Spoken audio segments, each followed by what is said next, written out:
Olá, bem-vindos a mais uma atividade do ensino remoto da disciplina de microbiologia para o curso de nutrição integral da Unirio.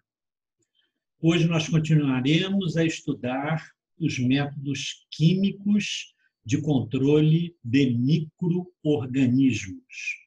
Nós vamos estudar especificamente o procedimento de sanitização. Bom, a primeira coisa em relação ao procedimento de sanitização que vocês devem dominar para a vida profissional é saber fazer a diferenciação do procedimento de limpeza do procedimento de sanitização. São procedimentos distintos, têm objetivos distintos e você tem que conhecê-los muito bem. Primeiro, o procedimento de limpeza, ele emprega sabões ou detergentes, ou seja, substâncias tensoativas, substâncias que vão ajudar na solubilização das sujidades na água. E isso ajuda consideravelmente na sua remoção. Já no procedimento de sanitização, serão empregados sanitizantes, ou seja, produtos que têm na sua composição ativos com atividade antimicrobiana. Então, o objetivo dos sanitizantes é controlar a presença de micro-organismos.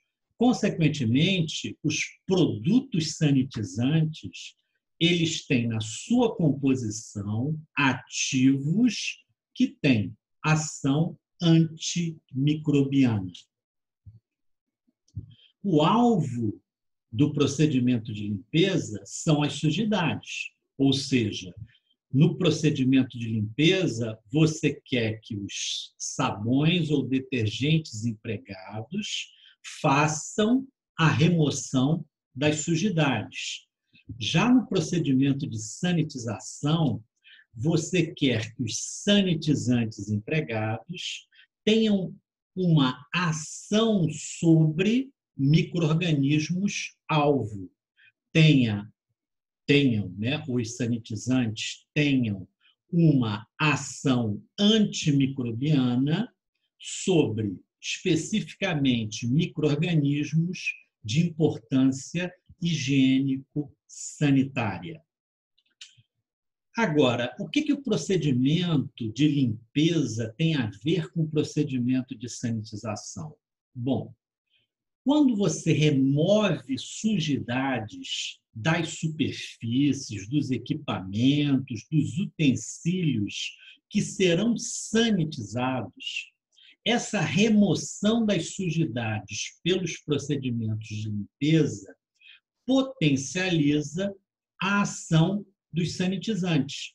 Então, você vai ter uma ação maior, mais eficaz, mais efetiva do procedimento de sanitização se esse procedimento for realizado sobre superfícies que foram previamente limpas. Então, essa é a principal relação do procedimento de limpeza com o procedimento de sanitização. A limpeza prévia das superfícies vai potencializar a ação dos sanitizantes, a ação antimicrobiana dos sanitizantes. Então, sempre que você puder, fazer a limpeza prévia das superfícies, isso é extremamente importante. A limpeza prévia potencializa a ação antimicrobiana dos sanitizantes. Por isso que esses procedimentos são geralmente feitos consecutivamente. Você faz um enxágue, uma rinçagem da superfície, você faz a limpeza, você faz a rinçagem, você faz a sanitização, você faz o enxágue final. Então, Na maioria das vezes, o procedimento de limpeza precede o procedimento de sanitização. Então, nós temos aí um exemplo, um vegetal folhoso, uma alface, e ela vai ser sanitizada. E nós vamos começar a tecer o conceito de sanitização com experiências práticas, com a vivência prática, com exemplos práticos. Então, nós temos aí uma alface. Essa alface in natura, ela terá que ser sanitizada para aí sim ser distribuída para consumo pelos comensais. A primeira coisa que você pode pensar é, bom, eu tenho que ter como alvo micro-organismos de importância higiênico-sanitária. Então, eu vou escolher, inicialmente, um importante micro-organismo indicador, que são os coliformes a 45 graus Celsius. Bom, eu estabeleço que o meu procedimento de sanitização, por ter ação antimicrobiana, ele vai reduzir a população de coliformes. Então, esse procedimento de sanitização vai reduzir a quantidade de um micro-organismo de grande importância higiênico-sanitária no alimento que eu estou sanitizando. Perfeito? Da mesma forma, eu posso estabelecer que esse meu procedimento de sanitização tem que eliminar completamente as salmonelas. E por que isso, eliminar completamente? Porque as salmonelas são um patógeno específico. São bactérias que, se ingeridas, podem causar uma infecção intestinal nos comensais. Ou seja, a salmonela é um agente de DTA. Se ela for consumida com os alimentos, ela poderá causar nos comensais salmonelose, uma DTA, uma doença transmitida por água e alimentos. Então, nesse momento, eu tenho como alvo do meu procedimento de sanitização os coliformes a 45 graus Celsius e a salmonela. Esse termo reduzir, ele é bastante genérico. Posso reduzir quanto? 100 vezes, 10 vezes, 1 log, 4 vezes. Então, eu devo estabelecer no meu conceito de sanitização que eu devo reduzir a quantidade de coliformes a 45 graus Celsius até atingir níveis iguais ou inferiores aos recomendados na legislação vigente, ou então em qualquer norma sanitária inferior à legislação vigente. Então, se tem uma legislação vigente, eu tenho que obedecer à legislação vigente. Se ela não existe, eu posso utilizar normas sanitárias, ou mesmo uma legislação do Ministério da Agricultura, ou normas sanitárias da prefeitura. Então, se eu não tenho uma legislação vigente, eu passo para normas sanitárias, né? Infralegais, abaixo da legislação sanitária. Se eu também não tenho normas sanitárias, eu, então, estabeleço especificações internas. Olha, eu tenho que reduzir a população de coliformes a 45 graus Celsius até 10 por grama de alface sanitizado, ou 100 por cada grama de alface sanitizado. Ou seja, eu tenho que escolher um número que represente um limite racional para a redução dos coliformes a 45 graus Celsius. Logicamente, quando existe uma previsão legal, tudo fica muitíssimo mais fácil, pelo menos inicialmente. Ou seja, aqui eu estou apresentando um dos inúmeros quadros que existem numa legislação que é a RDC 12 da Anvisa. Ela trata justamente de padrões microbiológicos de qualidade dos alimentos. Então, sempre que eu quiser estabelecer, né, uma relação do procedimento de sanitização com a legislação, eu primeiro procuro nessa resolução número 12 de 2001 da Anvisa. Por quê? Nela estão estabelecidos especificações, níveis a serem atingidos de qualidade dos alimentos. Então, fica tudo muito mais fácil, pelo menos inicialmente. Se você observar, esse item aqui que eu apresentei no slide são hortaliças, né? A alface é uma hortaliça, ou então legumes e similares, incluindo cogumelos, fungos comestíveis. Dentro desse item, existe um subitem muito importante, o procedimento de sanitização do alface. São hortaliças que são frescas, in natura, é o nosso caso, correto? Preparadas ou sanificadas. Vamos traduzir, né? Sanificadas, sanitizadas, correto? Esse termo sanificação muitas vezes é utilizado como sinônimo de sanitização. Só que o mais comum é sanitização. Então, esse item aqui, ele estabelece os padrões de qualidade, as especificações de qualidade de hortaliças frescas, sanitizadas. É o nosso caso. Nós vamos pegar esse alface, sanitizar, depois submeter a uma análise microbiológica e ver se o objetivo da sanitização foi alcançado. Qual é o objetivo da sanitização? Olha, o resultado final para coliformes a 45 graus Celsius tem que ser 100 desses micro-organismos por grama de alface sanitizada. E para a salmonela, qualquer espécie, né, Salmonella sp, ou seja, bactérias do gênero Salmonella, eu tenho que ter ausência de salmonelas em 25 gramas do alface sanitizado.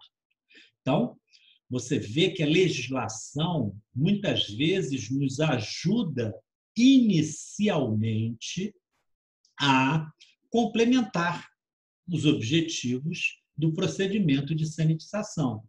Então, o procedimento de sanitização de um alface in natura tem como objetivo reduzir os coliformes a 45 graus Celsius a 100 ou menos bactérias dessa classificação por grama, e a alface sanitizada, 25 gramas dessa alface, não pode conter salmonela.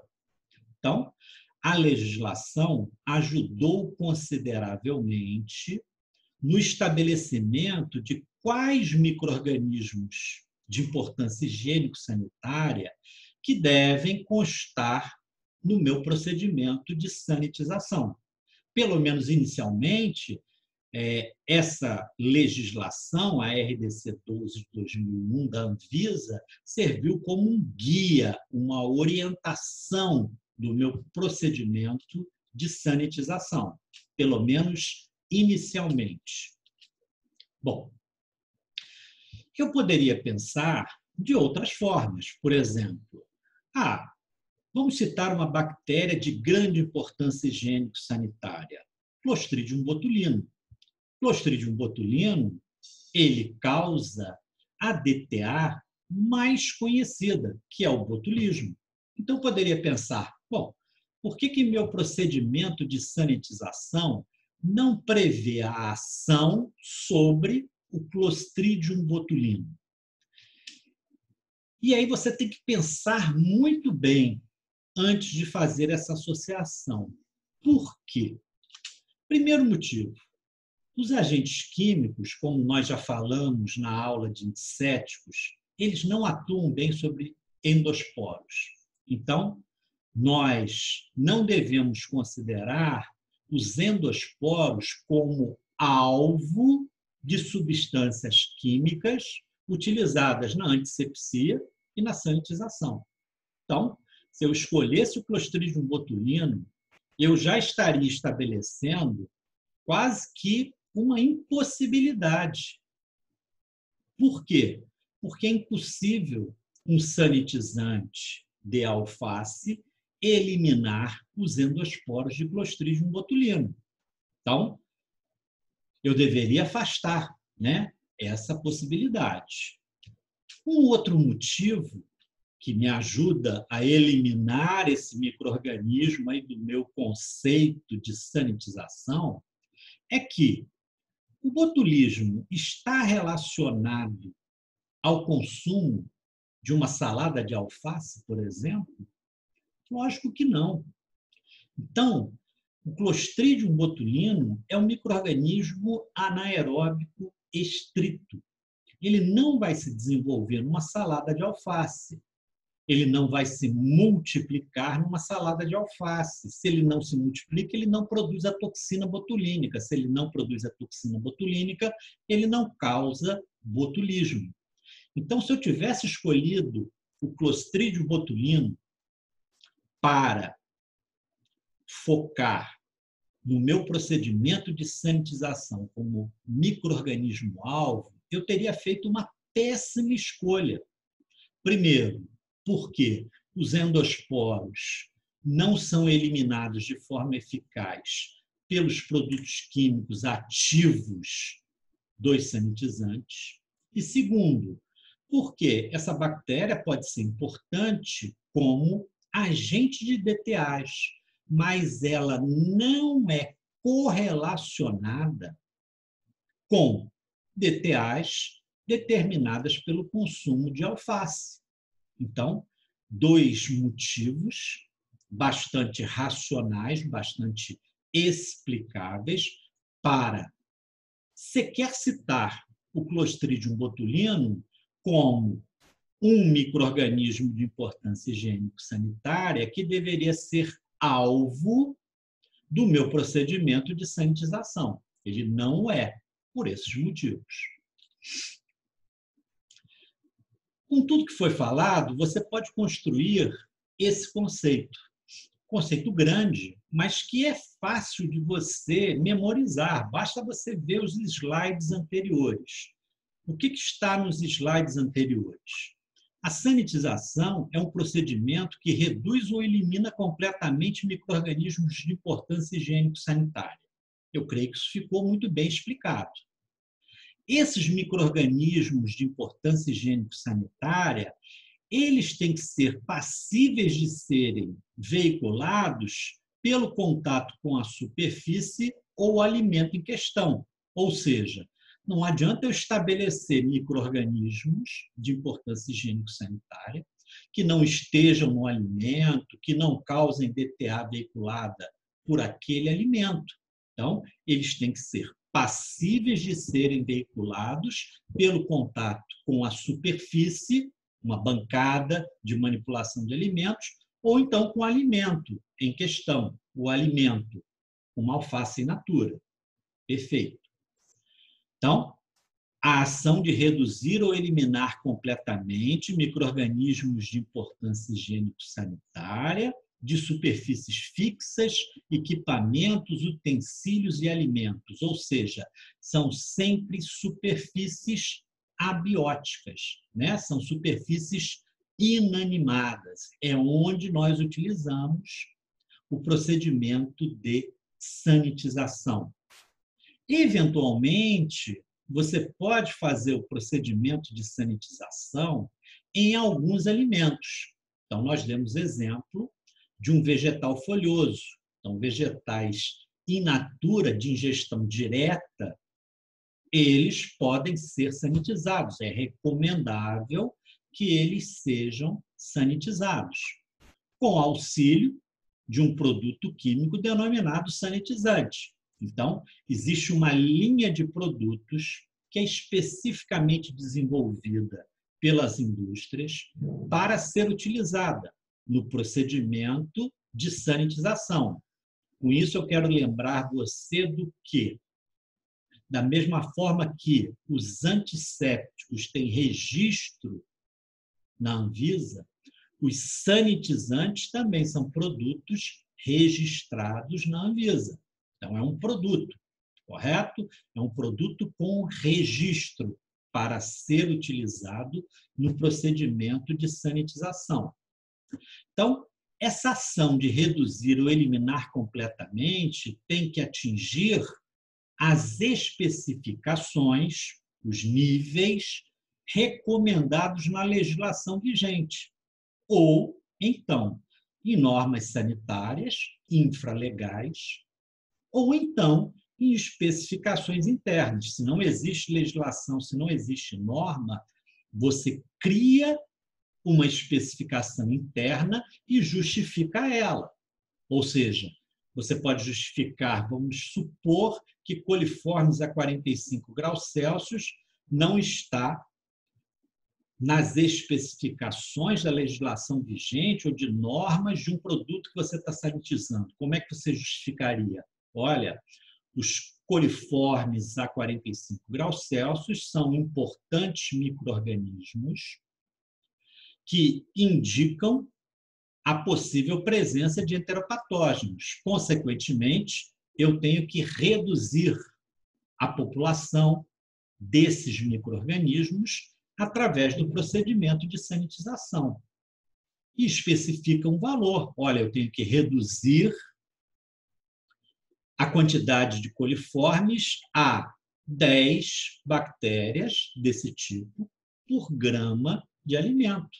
Perfeito. Você fez a sua especificação interna. Agora, lembra sempre que a sua especificação interna tem que ser alcançável pelo procedimento.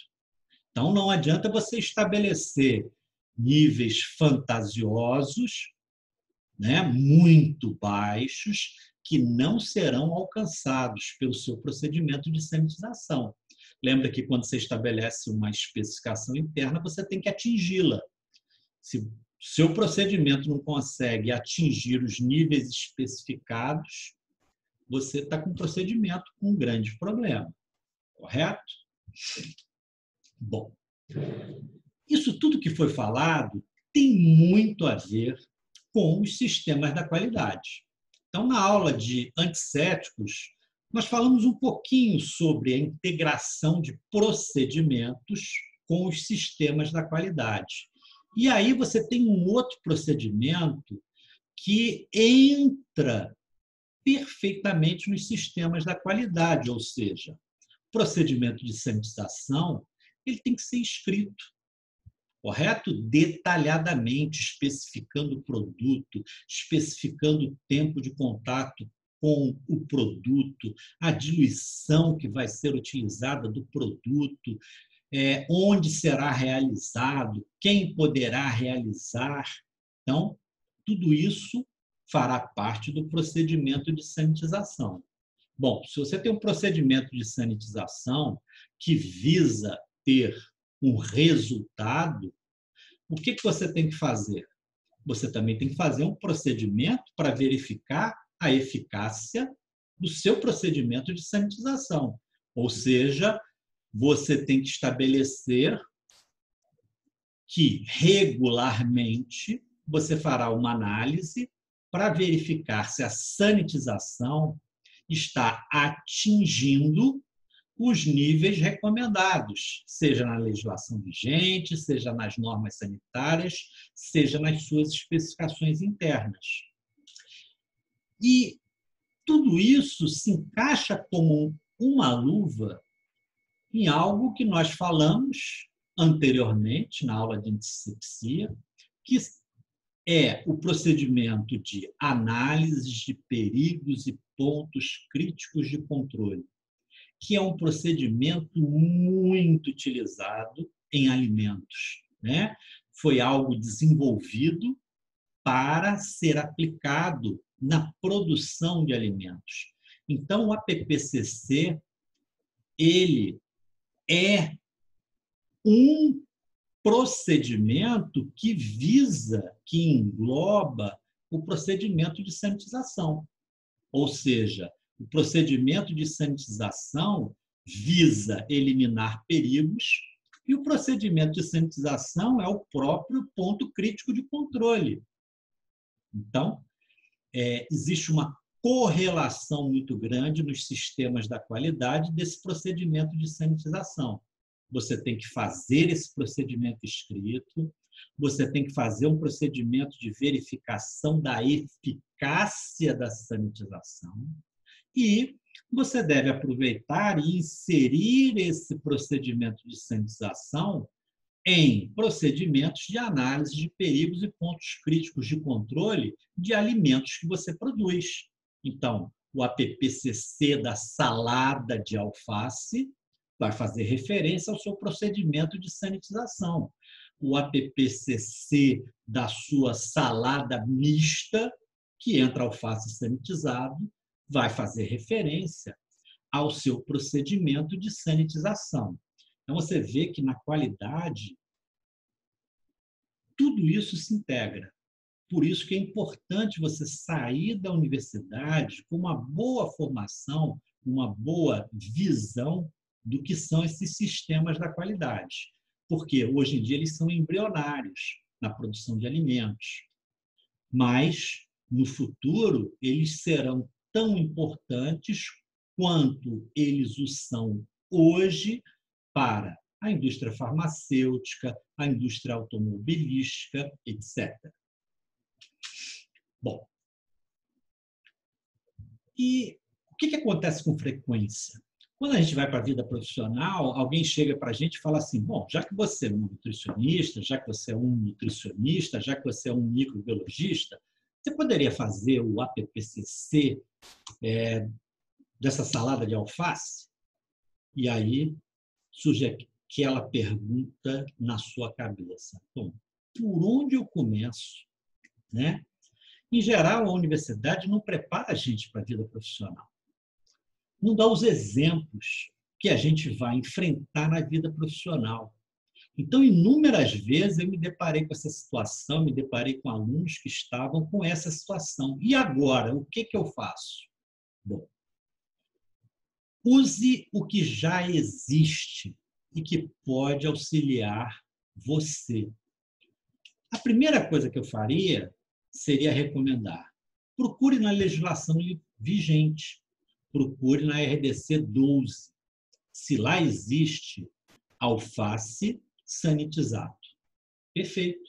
Você já sabe que existe. É o seu ponto de partida inicial. Ou seja, quando você olha para essa legislação, você vê que a própria Anvisa, né, como entidade que tem uma vocação sanitária, ela já estabeleceu quais os micro-organismos que são importantes, pelo menos para aquele alimento ser considerado próprio ou impróprio para consumo. Não quer dizer que essas especificações sejam apropriadas para o procedimento de sanitização.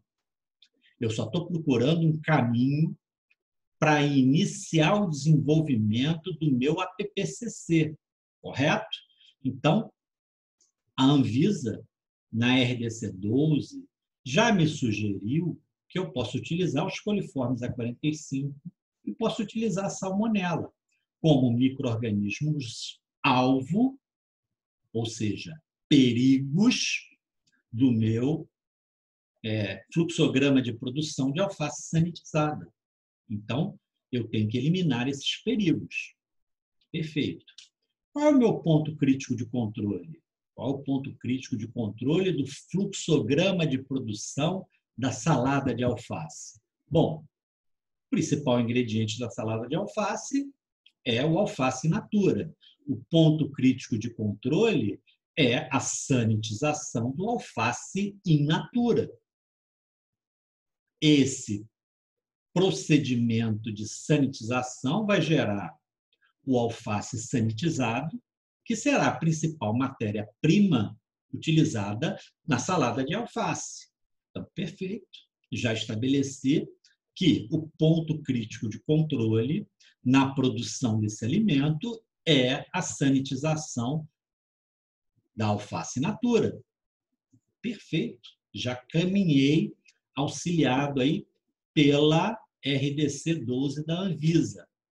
E o que eu tenho que estabelecer? Bom, eu tenho que estabelecer o que pode existir e o que não pode existir no alface sanitizado.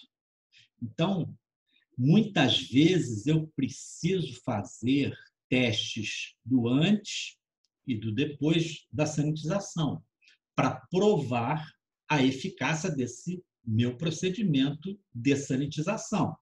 Então, se eu fosse seguir o que está previsto na RDC 12, o que eu faria? Faria a quantificação de coliformes A45 antes no alface in natura e depois no alface sanitizado. E a quantidade que eu detecto depois tem que ter sido reduzida em relação à quantidade que existia de coliformes A45 no alface in natura. Ah, mas tem que ser reduzida a quanto? Bom, a RDC 12 especifica 100, 10:2, 100 coliformes a 45 graus Celsius por grama. Então, já tem um referencial de trabalho. Já posso especificar a mesma coisa que a legislação. Se a Anvisa especificou, eu também posso. Afinal, nós estamos trabalhando com o mesmo micro-organismo. Posso inicialmente, correto? Lembra que eu estou começando a pensar no meu procedimento de APPCC da salada de alface. A salmonela, a legislação também me orientou. Bom, eu tenho que eliminar completamente esse micro-organismo. Não pode ter salmonela depois do procedimento de sanitização da alface in natura. Perfeito. Já comecei a estabelecer um rascunho do meu APPCC. O que eu tenho que avaliar depois? É se essas escolhas são boas do ponto de vista de bactérias indicadoras. Lembra que o objetivo da legislação da Anvisa é um, o seu objetivo é outro. O objetivo dessa legislação da Anvisa é verificar se o alimento está próprio ou impróprio para consumo. O seu objetivo é mostrar que o procedimento de sanitização do alface in natura gera uma matéria-prima, a alface sanitizada, da salada de alface, que é segura, que é consumível, que está apropriada para o consumo. Mas o que eu estou avaliando especificamente é se o procedimento de sanitização funciona. Funciona como? Tem ação antimicrobiana. E aí eu tenho que olhar os perigos que foram estabelecidos na legislação e adaptá-los ao meu conhecimento de bactérias de importância higiênico-sanitária. Então, vamos pensar, coliformes a 45 graus Celsius é um bom indicador? Perfeito, excelente. Posso juntar, já que a análise é sequencial e vai me dar o resultado, coliformes a 35 graus Celsius e Escherichia coli? Ótimo, excelente escolha. Então, o conhecimento das bactérias indicadoras vai aprimorar o APPCC que você está fazendo. Então, eu colocaria coliformes a 35, coliformes a 45 e Escherichia coli. Perfeito. Em vez de um indicador, eu tenho 3 que são dados na mesma análise. Eu não vou gastar um centavo a mais, né? Eu vou ter uma análise que me dá 3 grupos de bactérias indicadoras. Aliás, 2 grupos, né? Coliforme 35, Coliforme 45, e uma espécie bacteriana de grande importância higiênico-sanitária, que é a Escherichia coli. Perfeito. Agora, salmonela será uma boa escolha? Se eu pegar no mercado alface natura, será que eu vou detectar com frequência a salmonela? Certamente não. Hoje em dia, com a alface hidropônica, certamente você não vai encontrar salmonela. Raramente você vai encontrar salmonela contaminando a alface natura. Então, você avaliar a eficácia de algo que não existia antes, analisando depois, é uma perda de tempo. Você tem um alface natura que não tem salmonela, você faz a sanitização, depois você vai verificar a presença da salmonela na alface sanitizada, é perda de tempo. Não adianta você procurar o que não existia antes, correto? Então, salmonela é um micro-organismo que eu consideraria pouco provável. Vamos dizer que o meu fornecedor de alface forneça alface in natura hidropônica. Eu posso tirar a salmonela? Com certeza. Posso tirar porque é uma análise cara? Com certeza. Posso tirar e substituir por outros indicadores higiênicos sanitários? Com certeza. Então, primeiro, você constrói um rascunho do seu APPCC, e depois você vai consolidando informações nele que gerem o teu APPCC definitivo. E para você fazer isso, você tem que ter um bom conhecimento de bactérias indicadoras. Por isso que na aula de bactérias indicadoras eu falei para vocês. Essa aula é extremamente importante, porque ela se interrelaciona com inúmeros outros assuntos que nós vamos ministrar. Então, está aí um assunto que se correlaciona diretamente com a aula de bactérias indicadoras. Bom, em geral, quando a gente constrói o conceito de sanitização, a gente não lembra que o professor de microbiologia já deu um conceito já muito bem escrito e consolidado para você. E muitas vezes o aluno se aventura com o que ele lembra da disciplina de microbiologia, do que ele aprendeu nos estágios, do que outros professores falaram para ele, ele resolve fazer o próprio conceito. E aí acontecem equívocos, que dependendo de quem avaliar aquele conceito, pode gerar uma grande confusão. Por exemplo, muitas vezes a gente se depara com a substituição no enunciado do conceito de sanitização de micro-organismos de importância higiênico-sanitária, sendo esse termo substituído por micro-organismos patogênicos. Você pode falar para mim assim, olha, é igual, né? São pouquíssimas diferenças, não farão importância no conceito que eu estou formulando. A primeira pergunta, o primeiro questionamento que eu faria para você é o seguinte: alface é cultivado no solo. No solo existem bactérias esporuladas. Então, eu gostaria de saber onde o seu procedimento de sanitização atua nesse importante patógeno que é encontrado no solo, que é o Clostridium tetani. E aí você vai ficar sem possibilidade de responder. Por quê?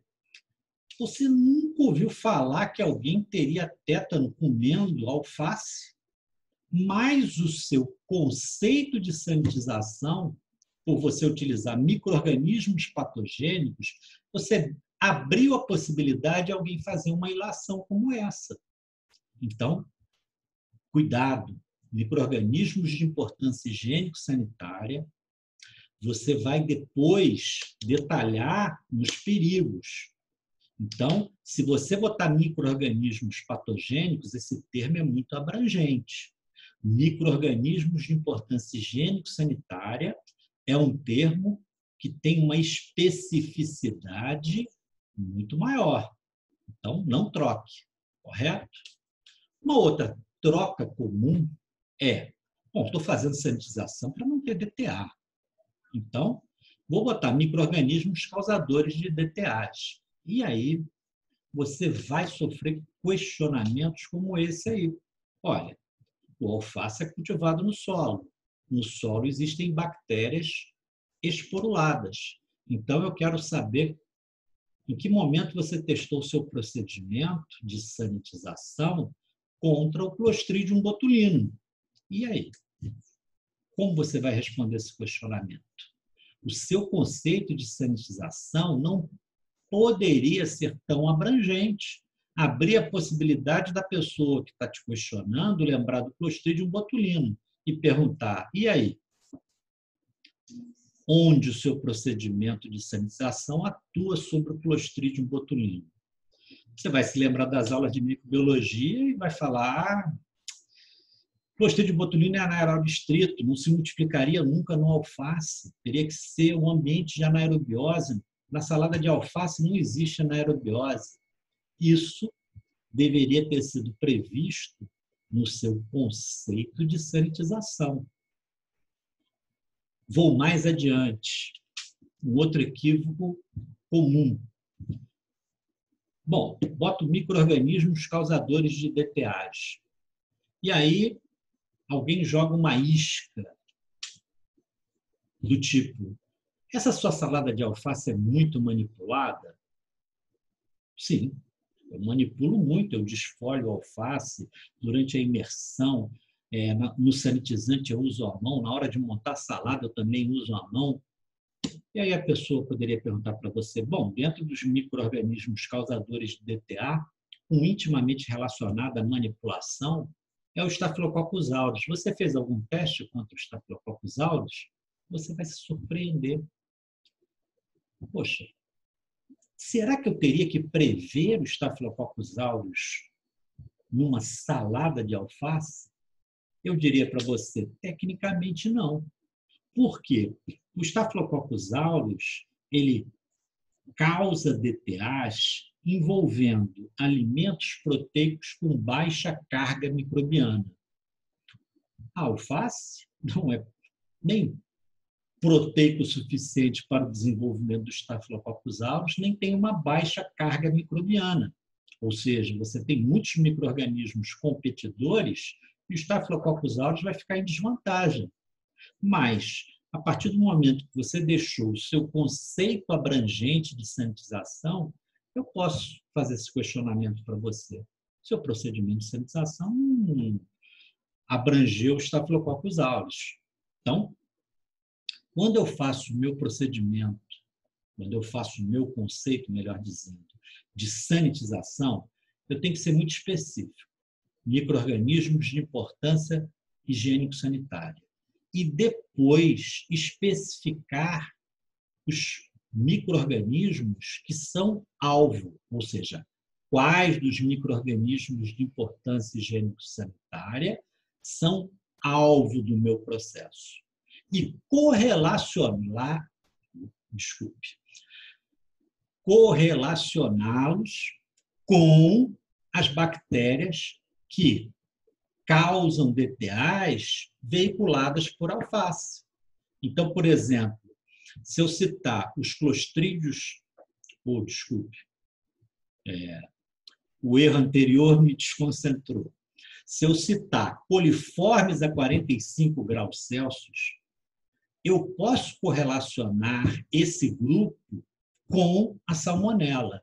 Olha, se eu eliminar ou reduzir drasticamente os coliformes a 45 graus Celsius, certamente eu estarei eliminando a salmonela, porque são micro-organismos do mesmo grupo, são micro-organismos que sofrerão da mesma forma a ação antimicrobiana do sanitizante que eu estou utilizando.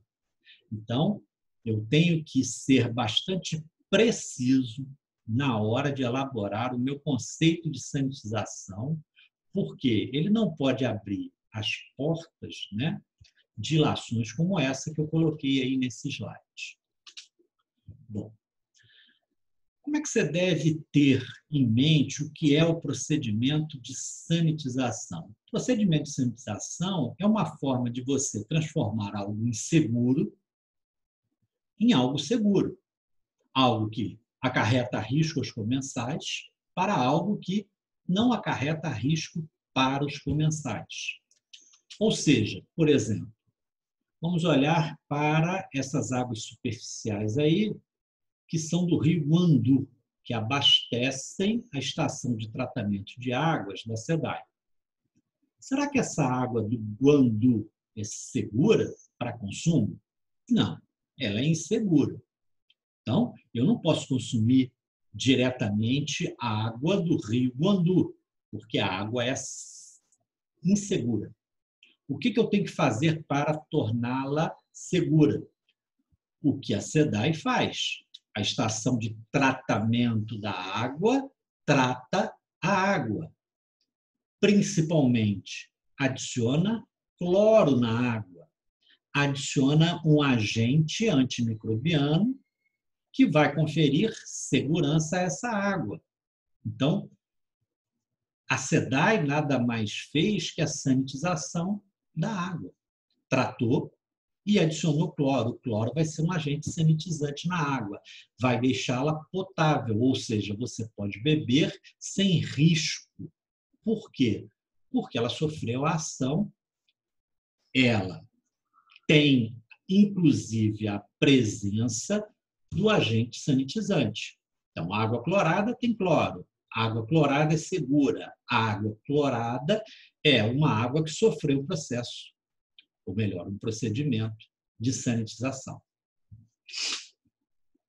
Um outro exemplo que a gente já viu várias vezes hoje, vegetais in natura. São um risco? Sim. Você está vendo que esse alface aí, ele é cultivado no solo. Você está vendo aí pela cor do solo, que é um solo que aparentemente é muito fértil, até pela produtividade que você está vendo aí da plantação desse indivíduo. Como é que esse solo foi adubado? Esse solo foi adubado geralmente com cama de frango. O que é cama de frango? Aquela palha que você bota e cria, né, o frango sobre ela. Ou seja, todas as excretas do frango vão para essa palha, para a cama do frango. Depois que você remove o frango para abate, você pega aquela cama, faz um processo de digestão anaeróbica, né? E depois você utiliza para fertilização do solo. Se você lembra, quando nós comentamos de frango, o frango pode ter uma infecção por salmonela do trato digestório. Então, ele pode eliminar nas suas fezes a salmonela. Quando você compra a cama de frango, pode ser que nessa cama de frango ainda existam salmonelas viáveis. E elas vão ser introduzidas aonde? No solo. E elas vão passar para onde? Para o alface in natura. Então, o alface in natura é inseguro, correto? Aí, se fosse um alface hidropônico, seria muito mais seguro. Não está em contato com o material contaminado aí, que é o solo.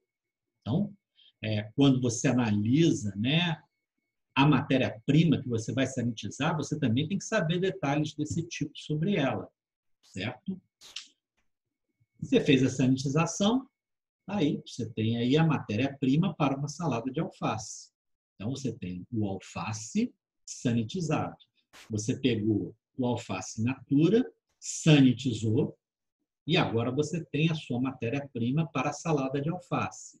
Você tinha um produto inseguro e a sanitização tornou ele seguro ao consumo. Outro exemplo, que é bem menos conhecido, às vezes bem menos aplicado pelos abatedouros, é a sanitização da carcaça de frango. Você está vendo aí uma carcaça de frango, ela acabou de ser viscerada, né?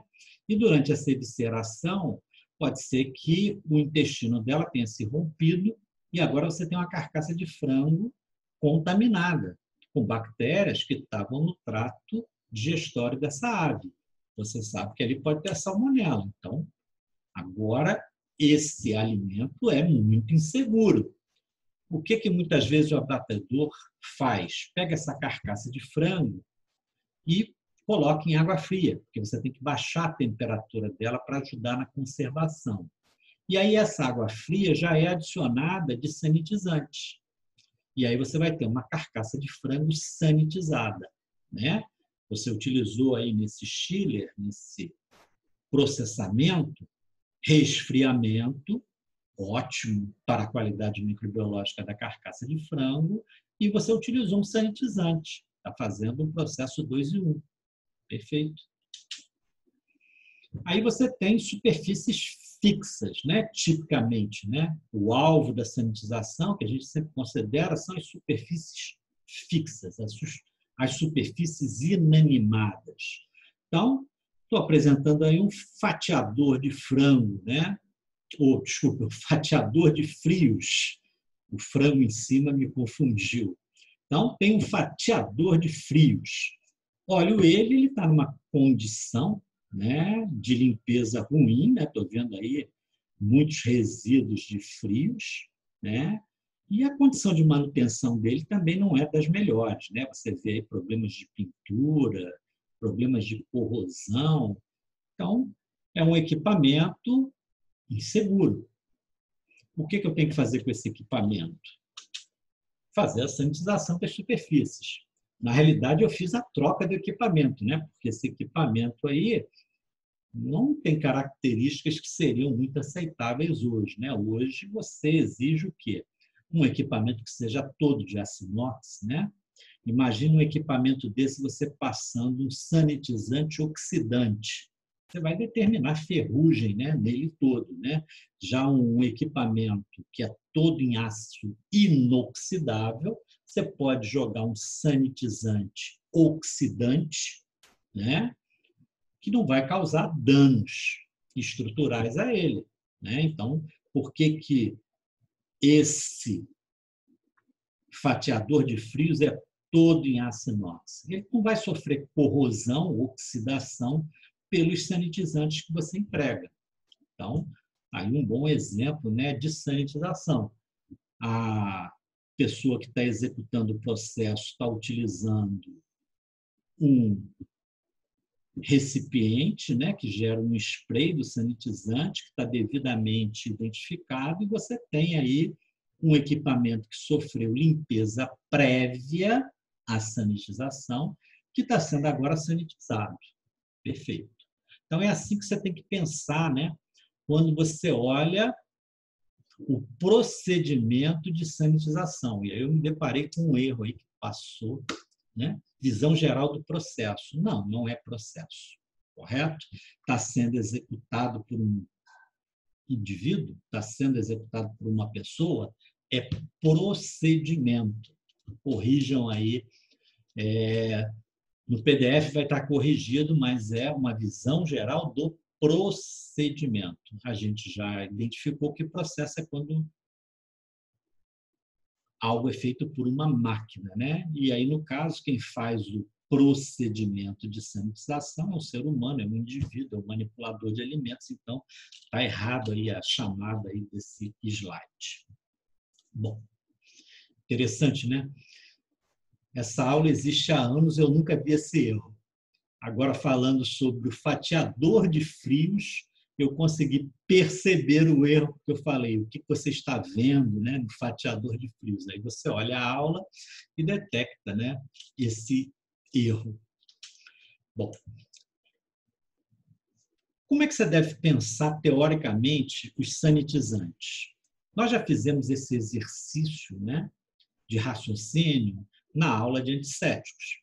Então, qual seria a ação desejável dos sanitizantes sobre os micro-organismos? Bom, primeiro, eles têm que ter uma ação microbicida. Eles têm que lisar ou inibir de forma irreversível os micro-organismos ali presentes nessa superfície. E é altamente desejável que essa ação seja rápida, né?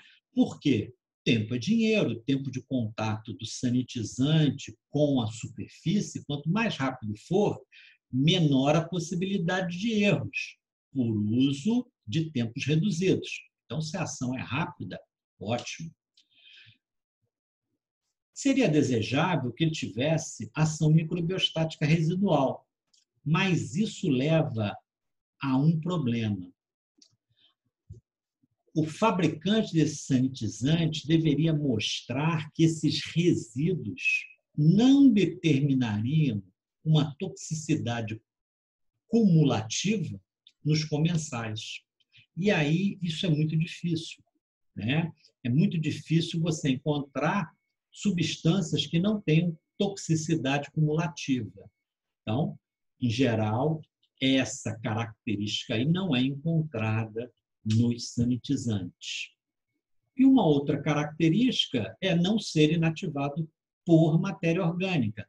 Apesar de você fazer a limpeza prévia das superfícies, muitas vezes fica matéria orgânica. Tem sujidades que são de remoção bastante difícil.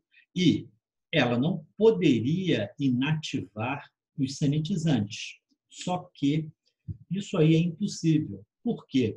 Os sanitizantes agem sobre matéria orgânica, agem sobre bactérias, fungos. Bactérias, fungos são feitos de matéria orgânica. Então, os sanitizantes acabam sendo inibidos competitivamente por sujidades presentes na superfície.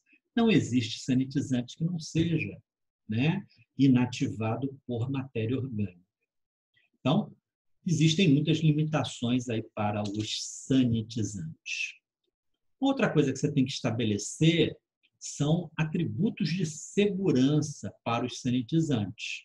Então, você tem que pensar na segurança de consumidores e usuários, você tem que pensar na segurança dos alimentos que serão sanitizados, você tem que pensar na segurança de utensílios e equipamentos que serão sanitizados, e você deve lembrar que esses sanitizantes irão para o esgoto e você tem que pensar na segurança do meio ambiente. Então, os sanitizantes não podem, em hipótese nenhuma, serem tóxicos por via oral, senão eles vão causar toxicidade nos consumidores. Da mesma forma, eles não podem ser irritantes, cáusticos ou levar à hipersensibilização. Por quê? Os usuários, quem usa o produto, quem aplica o produto, quem executa a sanitização, não pode ter reações adversas aos sanitizantes. Os sanitizantes não podem alterar as características sensoriais dos alimentos. Então, o sanitizante tem que ser seguro, ou seja, se ele alterar o sabor, o odor, o aspecto, a cor dos alimentos, ele vai alterar esses alimentos e as pessoas podem reconhecer essa alteração como um problema, como deterioração, e não quererem mais aquele alimento. Tem que ser seguros para utensílios e equipamentos. Você tem muitos equipamentos que são feitos de metal e os sanitizantes muitas vezes são corrosivos aí para esses metais. Muitos utensílios que nós utilizamos nas cozinhas institucionais, nos restaurantes industriais, nas indústrias de alimentos, são, por exemplo, feitos com plásticos, com ligas de polímeros plásticos. E os sanitizantes têm que ser aplicados sobre esses utensílios sem gerar, né, dano a esses utensílios. Um outro caso muito comum é a ação dos sanitizantes sobre borrachas, né? Muitos equipamentos têm juntas que têm borracha como vedação. Então, se você já desmontou seu copo de liquidificador, você já viu, tem uma base, tem um anel de borracha e tem um copo propriamente dito. Esse anel de borracha, muitas vezes, é sanitizado junto com o copo. E aí, se o sanitizante degradar essa borracha, você vai ter um copo que não tem mais a vedação perfeita, correto? E para o ambiente, a própria legislação já estabelece que esses produtos não podem ser poluentes, ou seja, não podem se acumular no ambiente. Para não se acumular no ambiente, eles têm que ser o quê? Biodegradáveis. Os micro-organismos do ambiente têm que degradar essas substâncias químicas. Elas não se acumulam, consequentemente, não são consideradas poluentes ambientais. Quando você olha a facilidade de uso dos aspectos comerciais, você tem que pensar no quê?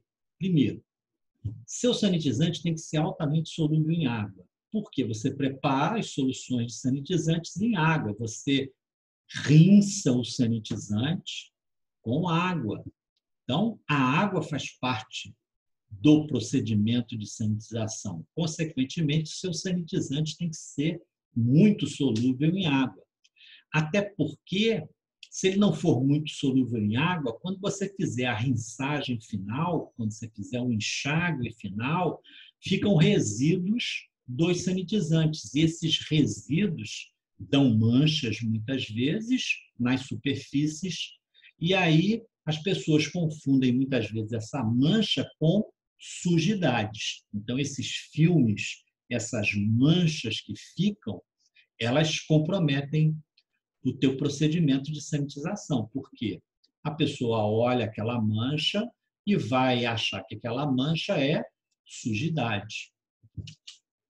Tem que ser de fácil doseamento, né? No seu procedimento de sanitização, você dilui o produto comercial. Se você diluiu, você tem que provar que você acertou na diluição. Como é que você prova que você acertou na diluição?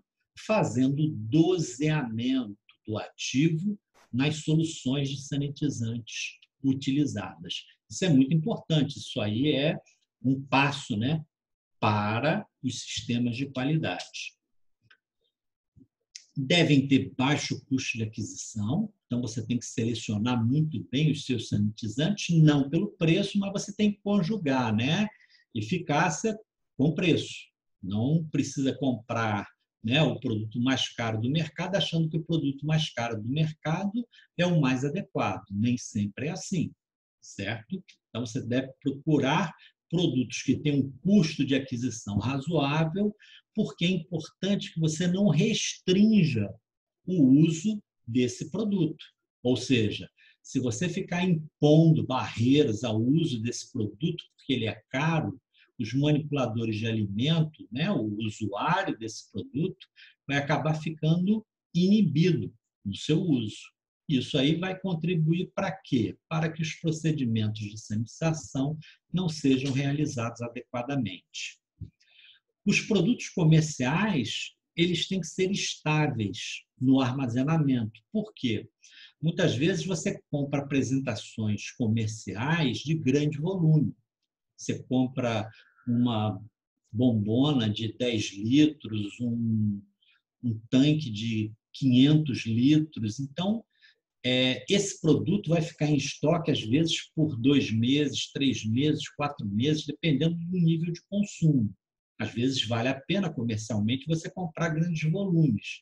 Então, é ideal que esses sanitizantes sejam estáveis no armazenamento. Bom, quais são os sanitizantes mais utilizados?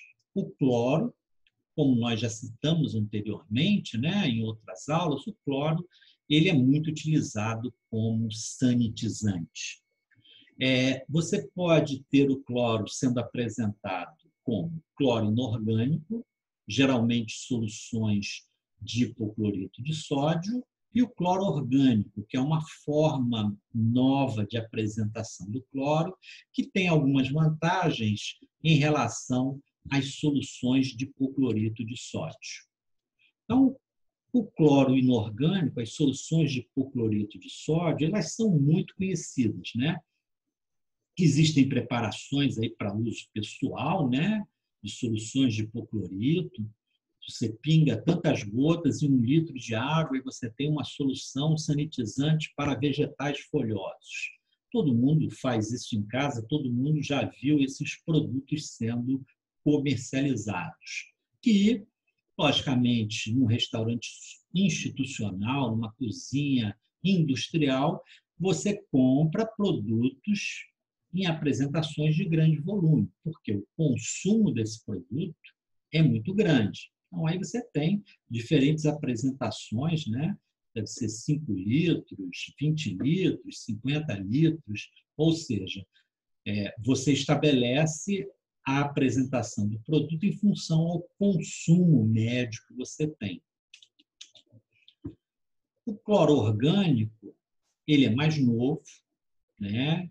Geralmente são sais do ácido isocianúrico, ou então preparações à base de dicloroisocianurato de sódio. Colocarei um material adicional, possivelmente abrangendo melhor aí essas variações do cloro inorgânico e do cloro orgânico, para facilitar um pouco o estudo de vocês. O cloro orgânico mais conhecido, que foi o primeiro a ser introduzido, foram essas pastilhas de cloro orgânico, né? Então, essa marca ficou altamente popular, ela era utilizada para tratamento da água, sanitização da água, ou então preparo de soluções sanitizantes de vegetais folhosos. Então, uma apresentação em pastilha, né? Bastante funcional. O uso institucional é feito com frascos, né, de 500 gramas, 1 quilo, 2 quilos do pó. Então, esse produto é em pó. A grande vantagem dele é que ele é estável, porque ele é em pó e ocupa pouco espaço, correto? Então, com essa apresentação aqui, você pode fazer um volume de solução de hipoclorito de sódio para ser utilizado na sanitização muito grande. Então, é uma grande vantagem, né? Menos espaço ocupado, menos peso, né? Então, é uma apresentação bastante com vantagens, né? Bastante importantes sobre as soluções de hipoclorito.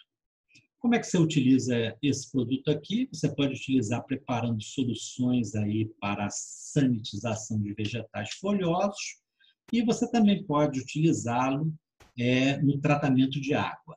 Então, são as principais utilizações aí do cloro, tanto orgânico quanto inorgânico. A maior curiosidade em relação ao cloro se faz com um produto, né, bem nacional, né, que é a água sanitária.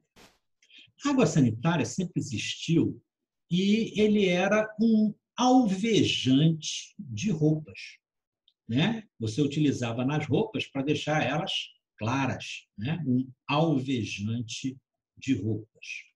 Só que como ela é uma solução de hipoclorito de sódio, ela passou a ser utilizada então em desinfecção e depois em sanitização. Só que existia uma legislação aplicada à água sanitária que impedia esse uso. E o mais curioso é que, em muitas situações, a gente viu a própria vigilância sanitária, a própria Anvisa, recomendando o uso de água sanitária na sanitização de vegetais folhosos de consumo direto e na sanitização de água, no tratamento de água. E muitos inconformados criticavam a Anvisa porque era uma impropriedade, é um regulamento técnico sobre água sanitária que impede, né, o seu uso como sanitizante de vegetais folhosos ou como sanitizante de água, até que, em 2016, saiu uma legislação que timidamente permite a utilização da água sanitária para sanitização de vegetais folhosos, hortifrutícolas, né? Também pode usar em frutas, né? Hortifrutícolas seria um termo mais abrangente, e também para a sanitização de água de consumo, potabilização da água de consumo.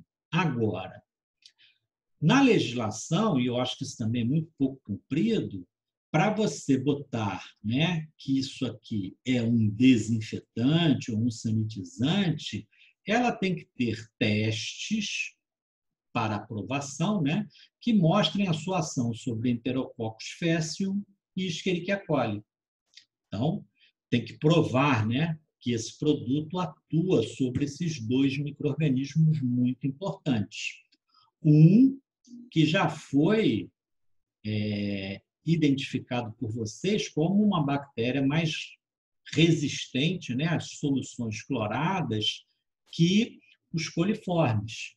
Dentro dos coliformes, é a Escherichia coli, certo? Então, você vê que o que a gente falou naquela aula de bactérias indicadoras é muito importante, é utilizado aí também no controle de qualidade da água sanitária. Uma outra coisa importante que vai ser utilizada daqui a pouco é esse dado aqui. A água sanitária, ela é extremamente alcalina, ela tem um pH extremamente elevado, tem um pH superior a 11, porque o fabricante coloca hidróxido de sódio, uma substância extremamente alcalina, na água sanitária. Para quê? Para impedir a dissociação do hipoclorito de sódio. Se não tiver esse cuidado, o que vai acontecer? O hipoclorito de sódio ele se dissocia, libera cloro, gás cloro, e quando você abre a tampa desse produto, o gás cloro, ele vai para a atmosfera e você está perdendo o ativo, né, dessa substância, né, o ativo da água sanitária. Então, você alcaliniza esse produto para diminuir a dissociação do hipoclorito de sódio e dar estabilidade a esse produto durante o armazenamento. Então, o pH da água sanitária é extremamente elevado, 11,5. Memorizem esse dado que nós vamos utilizar daqui a pouco. Bom, quais são as vantagens do cloro como sanitizante? Primeiro, baixo custo. Então, isso coloca o cloro em vantagem sobre outros sanitizantes. Segundo, uma ação microbicida rápida. Então, a ação dele é muito rápida. E o tempo de contato previsto pelo fabricante das soluções sanitizantes é de 10 minutos. Em geral, as pessoas não obedecem, mas o que salva o procedimento de sanitização é que a ação das soluções sanitizantes de hipoclorito de sódio, ela se faz em tempos inferiores a esses 10 minutos. Então, muitas vezes, essas reduções equivocadas do procedimento de sanitização não comprometem totalmente o procedimento de sanitização. Então, as soluções à base de cloro têm uma ação microbicida e rápida. Tem um amplo espectro de ação, não atuando sobre os endosporos, correto? Já fizemos comentários sobre isso. São soluções fáceis de preparar, aplicar e dosar, né? Já vem um líquido, você mistura com água, fazendo a diluição prevista pelo fabricante, e você vai aplicar sobre as superfícies. Existem alguns kits especificamente desenvolvidos para o doseamento dessas soluções sanitizantes. Em hipótese nenhuma, você deve utilizar aquele kit de dosagem de cloro de piscina, porque não tem nada a ver. Apesar de dosar o cloro, esses kits que dosam cloro de piscina dosam cloro combinado e livre. E aqui na sanitização só importa o cloro livre. Então, como eu já comentei há pouco, nós vamos preparar o material para disponibilizar para vocês com mais detalhes aí sobre o cloro, para você entender o que é cloro livre. Quanto mais diluído é a solução de cloro, mais eficaz ela é. Isso tem a ver com a diluição da solução de hipoclorito. Lembra lá a água sanitária? A água sanitária tem um pH muito elevado. Quanto mais você dilui a água sanitária na água da SEDAI, mais esse pH se aproxima do neutro a ácido. Então, quanto mais você dilui, menor é o pH. E o cloro, a ação antimicrobiana do cloro é potencializada pelo pH ácido. O pH ácido favorece a dissociação do hipoclorito de sódio, que gera cloro livre, que é o que vai matar um micro-organismo. Então, quanto mais você dilui as soluções contendo hipoclorito de sódio, mais baixo fica o pH da solução final, né? Mais se aproxima do pH do diluente, da água de torneira. E, como essa água de torneira é ácida ou eventualmente próximo de um pH neutro, mais eficaz fica a solução de cloro. Então, se você olhar as soluções empregadas para sanitização, elas têm como unidade de expressão de concentração ppm, partes por milhão. Ou seja, é tão baixo que você não utiliza percentagem, né? 10%, 1%. Você utiliza partes por milhão, de tão diluídas que são essas soluções de hipoclorito de sódio. Elas são, as soluções de cloro, você já viu, né? Elas não têm cor, então não vão alterar a cor dos materiais, e se utilizadas aí, em concentrações adequadas, né? Nas concentrações preconizadas pelo fabricante, não vai ocorrer odor desagradável, não vão ocorrer resíduos ou filmes nas superfícies.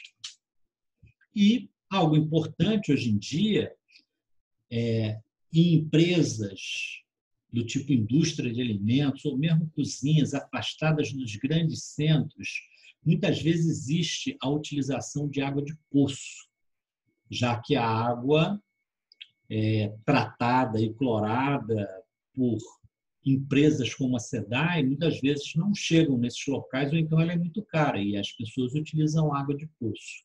E aí, essa água pode ser dura, pode ter uma concentração elevada de sais. E essa elevada concentração aí de sais não afeta o cloro como sanitizante. Isso é muito bom, isso é muito importante.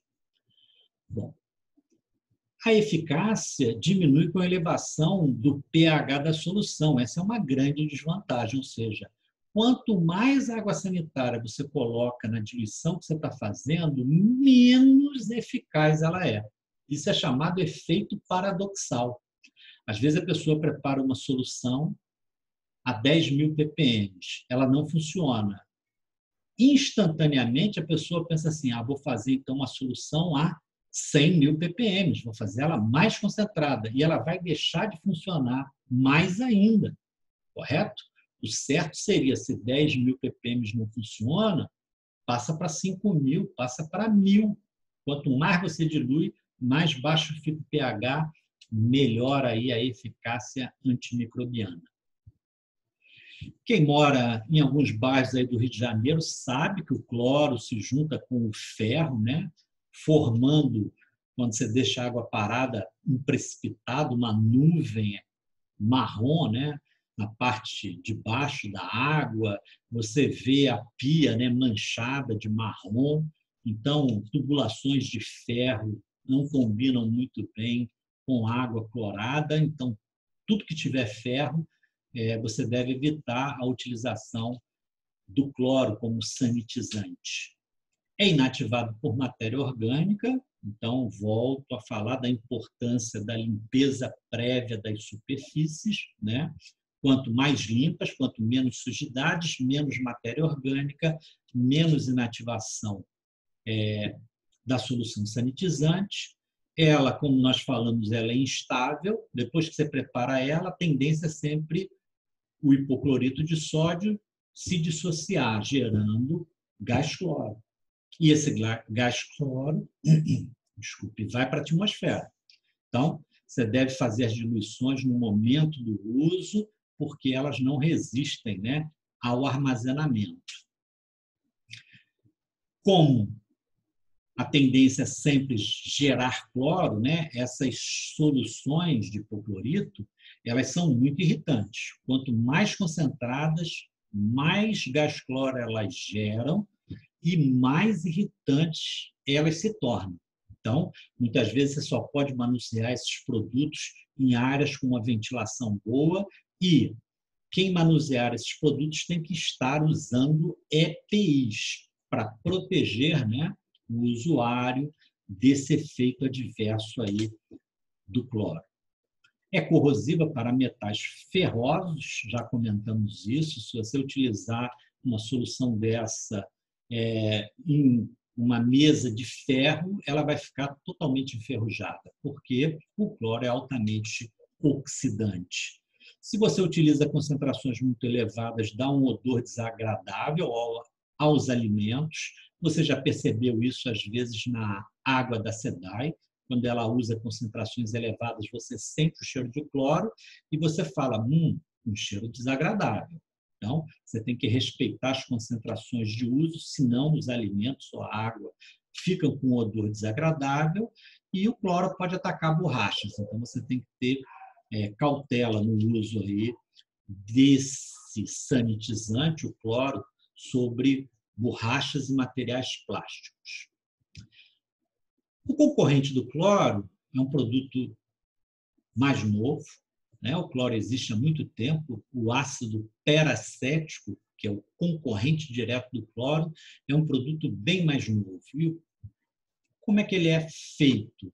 Ele é uma mistura de ácido peracético e ácido acético, que tem uma atividade antimicrobiana relativamente baixa, e peróxido de hidrogênio, que é um produto que tem uma excelente atividade antimicrobiana, né? Nós já vimos que o peróxido de hidrogênio, a solução de água oxigenada, o H2O2, em contato com alguns componentes da matéria orgânica, tem um efeito altamente oxidante. Então, ele oxida macromoléculas, inclusive dos micro-organismos, levando à sua inviabilidade. Então, o ácido peracético é uma mistura de ácido peracético, ácido acético e peróxido de hidrogênio. Peróxido de hidrogênio tem uma grande ação antimicrobiana e ácido peracético e ácido acético bem menor. Mas são importantes, correto? Eles agem sinergicamente. Esses três produtos, esses três ativos, agem sinergicamente, por isso que o ácido peracético é um excelente sanitizante. Você tem que tomar muito cuidado com as diferentes apresentações comerciais e as concentrações delas. Muitos equívocos a gente detecta quando da utilização do ácido peracético, ou seja, algo que eu já falei, quando você for comprar um produto para ser utilizado como antisséptico, para ser utilizado como sanitizante, você tem que ver o seu registro na Anvisa. Então, por exemplo, aqui você comprou ácido peracético. Entregaram para você ácido peracético.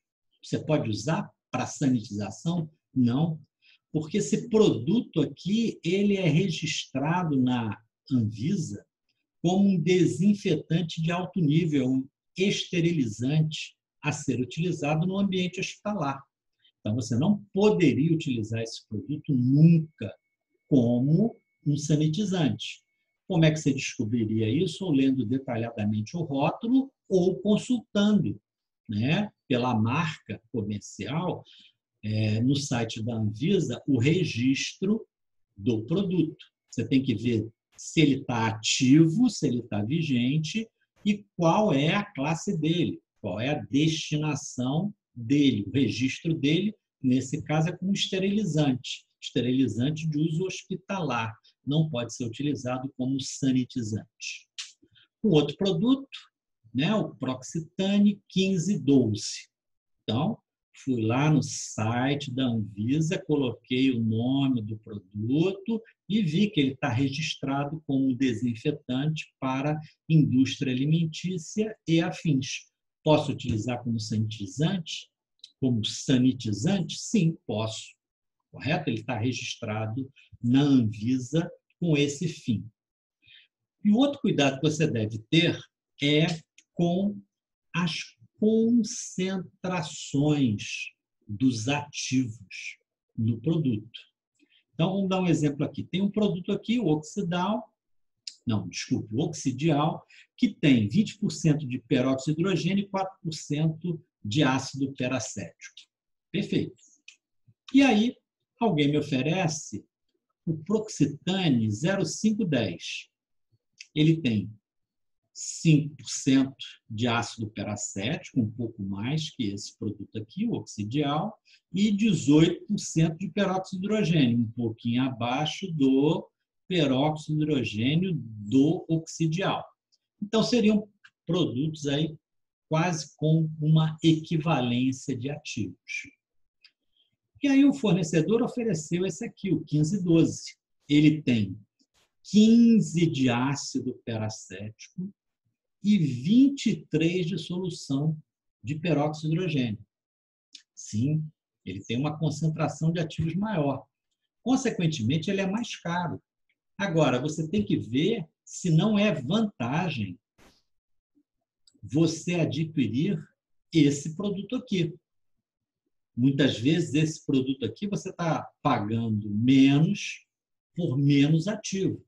Talvez nesse produto aqui você pague um pouco mais pelo produto, mas você está recebendo mais ativo.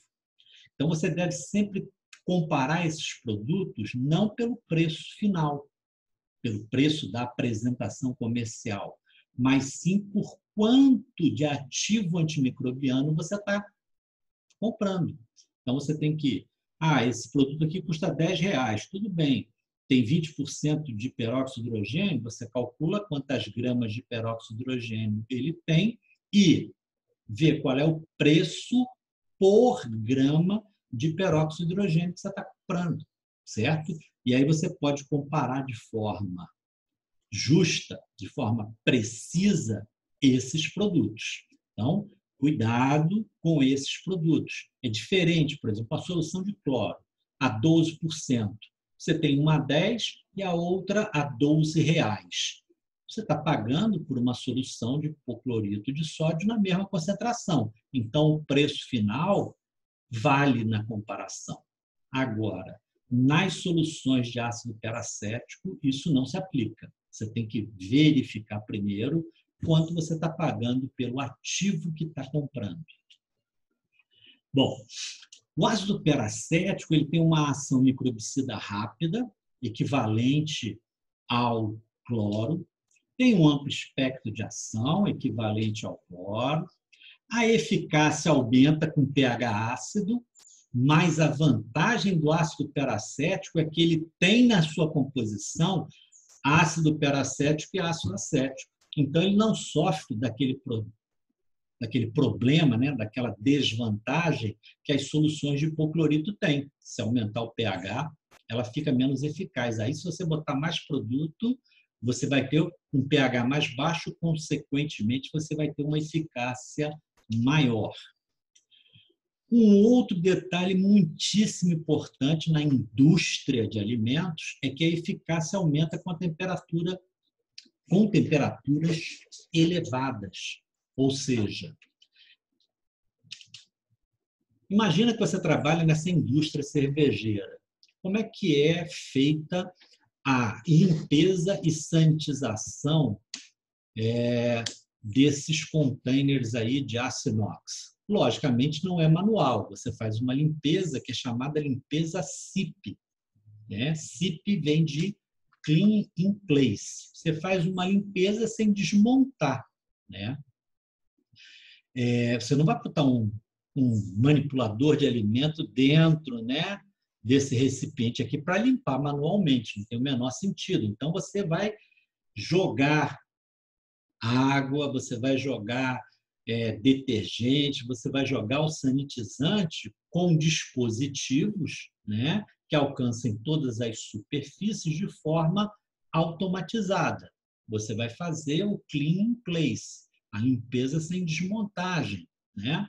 Então, você vai passar pelas tubulações normais aí desses equipamentos a solução de enxágue, água, uma solução de limpeza alcalina, enxágua, vai passar uma solução ácida, enxágua, então você já fez uma limpeza alcalina e uma limpeza ácida, removeu tudo que era removido por produtos alcalinos e tudo que seria removido por produtos ácidos. Enxágua, faz a sanitização e enxágua. Como é que você faz isso? Com dispositivos que nem esse, que armazenam essas soluções, alcalina, ácida e sanitizante, e elas bombeiam essas soluções para dentro desses equipamentos. E quando você bombeia essas soluções, elas aumentam a temperatura. O bombeamento aquece elas. A agitação aquece a solução sanitizante. Consequentemente, isso é bem favorável ao ácido peracético. Compatível com ácido inox, correto? Aqui tem um número, isso é extremamente importante. Você, na sua vida profissional, você não deve comprar aço inox, você deve comprar aço inox segundo esse número, né? Cada aço inox tem uma qualidade. Existe aço inox de baixa qualidade. Se você utilizar o ácido peracético, ele vai oxidar. Ele não é tão inox assim. Então, você vai ver que existem gradações, né, de qualidade do aço inox. O aço inox da indústria farmacêutica é de boa qualidade, da indústria alimentícia é de boa qualidade. Você não deve comprar só pelo nome inox. Você tem que qualificar esse aço inox. É compatível com uma série de polímeros plásticos. Não é necessário você fazer uma rinçagem pós-sanitização. O peróxido de hidrogênio vai se decompor em água e oxigênio nascente, não vai ter nenhum problema. O ácido acético não tem problema na maioria aí dos alimentos. O ácido peracético vai se transformar em ácido acético, também não vai ter maior problema aí nos alimentos, correto? Então, uma breve rinçagem é o suficiente. Se for um vegetal folhoso, você nem precisa fazer, né, uma rinçagem, né, pós-sanitização. Por quê? Você vai temperar sua salada com vinagre, vinagre é ácido acético, então o ácido acético já está presente, não é nenhum problema. Quais são as principais desvantagens aí do ácido peracético? Soluções concentradas provocam irritação, provocam reações adversas no usuário, consequentemente, a semelhança das soluções de cloro, o indivíduo tem que estar utilizando EPI, equipamentos de proteção individual, são agentes oxidantes, então são corrosivos para ferro, para cobre, ou seja, são compatíveis com aço inox de boa qualidade. Se você botar sobre ferro, ligas metálicas, cobre, vai existir corrosão.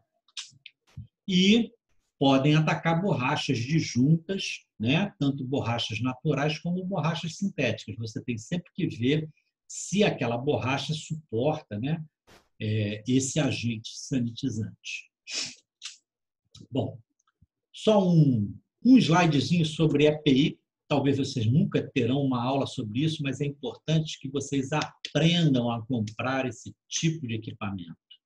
As lojas que comercializam equipamentos de proteção individual têm sites com ótimas explicações. 3M, excelente, né? Seria o top, né?